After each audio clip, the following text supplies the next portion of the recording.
everybody. Thank you, Maxine, for inviting me, and thank you for being here. So, as she just said, I'm Caroline Ratner. I'm CEO of UK Friends of NATAL, which is Israel's leading trauma and resilience centre. So each week you gather here to remember the hostages still held in their darkness, and they're never far from my thoughts either, and I know it's all the same for you. But this morning I want to speak to you about another kind of captivity, the invisible wounds holding millions of Israeli prisoners to trauma.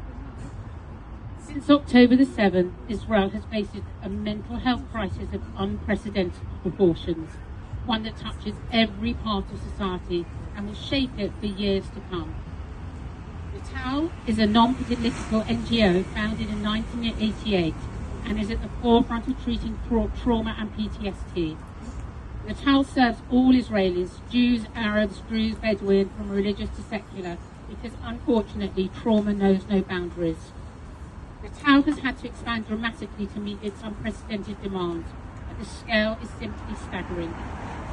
Since October the 7th, NATAL has received over 100,000 helpline calls. More than 3,000 patients are treated weekly, supported by 1,000 mental health professionals and 200 helpline volunteers. Just to give you an example of how much need there is, during the Iran attacks, the helpline demand rose by 900% in the first weekend. Trauma never stays contained in one person. Its impact ripples through families, communities, and the whole country. Israel's trauma is layered and generational and reignited when new tragedies occurred. We can't even call it post-traumatic stress yet, because the trauma is still going. We are still, all of us, including everyone here, in the event. Holocaust survivors are watching grandchildren and great-grandchildren face terror. Families marked by decades of war now face fresh horrors. Frontline workers like Hatzalah, Magen David Adom and Zaka have witnessed the unimaginable, yet they continue to respond despite living with trauma and fresh, harrowing memories that are reignited every time they go to an event. NATAL's chief psychologist describes trauma as when the psyche encounters something it cannot hold. We in the UK Jewish community understand this only too well. Many of us have been profoundly affected by the events of October the 7th, the ongoing war, rising anti-Semitism, and fears for the fate of the hostages, and uncertainty about how this is all going to end. We too know what that means. It's a lot for us to hold.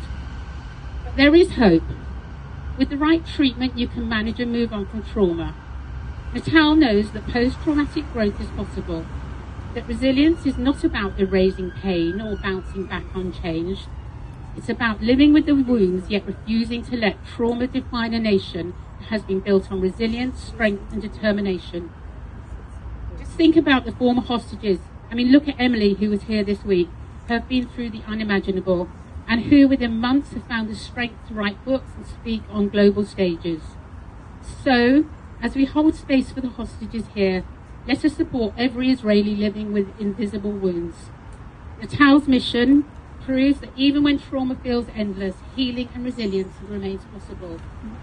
We will rebuild, we find inner peace and meaning again, we hope, and we refuse to let trauma write the ending. I'm Yisrael Chai. Thank you.